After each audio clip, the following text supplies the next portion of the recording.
This is KTVO's Good Morning Heartland.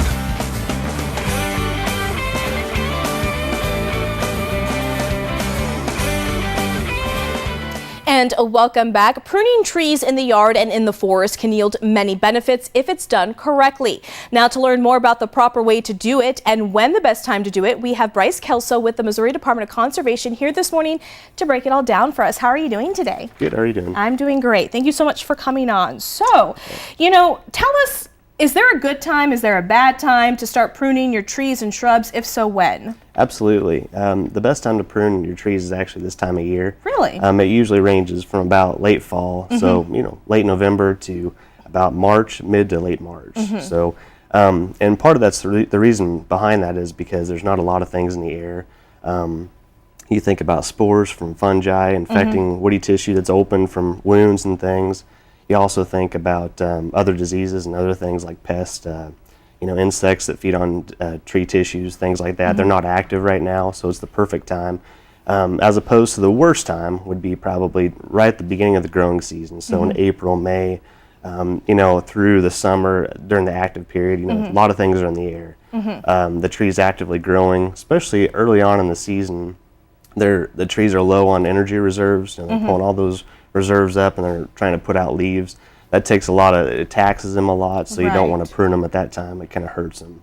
So, really you can prune almost everything in this time of year. You can prune dead branches, diseased branches, and maybe, things, if they don't look right, you have to have them like for line clearance, for power lines. They can be done this time of year or any time of year for that matter. Interesting. So what are some quick and easy guidelines to follow? Because, I've never pruned anything and say I want to go start pruning some things in my backyard. Sure. What are some things that I need to keep in mind? Sure. One of the first things obviously is the time of year. You've got the time of year down. You want to look at maybe the best time, if you think about, like a warm weekend, pick the right time for that. Also, I would wait until after the tree has been established. Say you're pruning a new tree you just planted. I would wait at least 2 years for that tree to get established before you go to prune it. And I would prune early and I would prune often. So, look to prune a tree 2 years after it's planted. If it looks healthy and it looks like it's established, you can start pruning it. You want to make sure that you have plenty of the right tools as well. Generally, we follow a few rules of thumb, one of them being the 1/3 rule. I'll kind of show you on this branch here. Generally, if you're going to prune off a limb, say this one's a diseased limb, but we'll use a part of this just for an example. If you're pruning back a limb, you want to make sure the limb that you're pruning back to is at least this limb right here is at least 1/3 of the diameter of this limb. The reason behind that is basically because you want to make sure that after you prune that limb off, the tree still has resources to pull energy in and to make food from that. So, and in a growing season, or after 2 years of pruning, you want to make sure each growing season you don't prune more than 25% of the tree. So, and I wouldn't do that more than 2 times, 2 growing seasons consecutively. So, prune a quarter of the tree at most 1 year. The next year after that, prune a quarter of the tree if you need to, and then let a year rest. Let it rest a year and go from there. That's just a few kind of rules of thumb.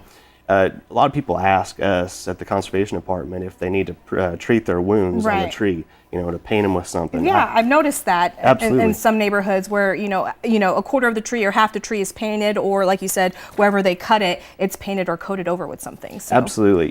We actually don't recommend that unless it's absolutely necessary. Okay. The reason being, we don't want to kind of trap some of the moisture in a wound. We really want it to open up and dry out. That's another reason why we prune in the wintertime, to allow that wood to dry out and cure it a little bit.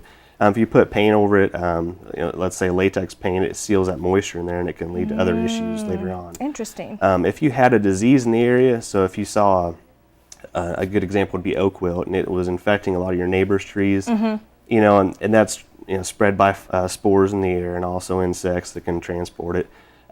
Maybe that's a good time to think about it. It's worth doing it then, but otherwise I wouldn't recommend pruning or applying treatments to wounds. Okay. And really quickly, finally, you mentioned tools. Make sure to have the proper tools. So don't go out there with, a pair of scissors or a knife. There's actually stuff to prune with. And you brought 2 different ones in there. So you want to quickly kind of just talk about those? Yeah, absolutely.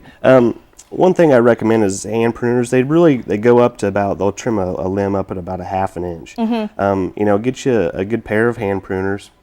You'll notice these, you know, right here, they have more of a bypass cut to them. That's what I recommend, as opposed to this brand or this particular model right here. You see it smashes. It's more of a smashing action. Yeah, I do see that. That tends to tear a lot of times, especially as you get a dull blade. You tend to pull and tear. You know, when you pull a limb off, seems like a small thing, you know, but it's really, it can be a big deal. These type of pruners are, you know, easy to find. They do a really good job. They're easy to maintain, easy to keep sharp, things like that. So I'd really recommend these. You can also buy pruning saws. You know, so I didn't bring in a chainsaw. For one reason, it probably wouldn't be a good idea in here. No. But it's probably a good idea not to prune with chainsaws too, because they're a little bit messier and they're not really a fine-tuned instrument. Gotcha. I would prefer something like this. All right, and you're always obviously available if anybody has any questions or concerns before they start with their yard, correct? Absolutely. Okay, so what we'll do to make it easier for everyone is we'll post everything on our website at ktvo.com. We'll link up information with the Missouri Department of Conservation if you have any questions or concerns. Again, Bryce, thank you so much for coming on. Thank you, Ella. And we'll be right back.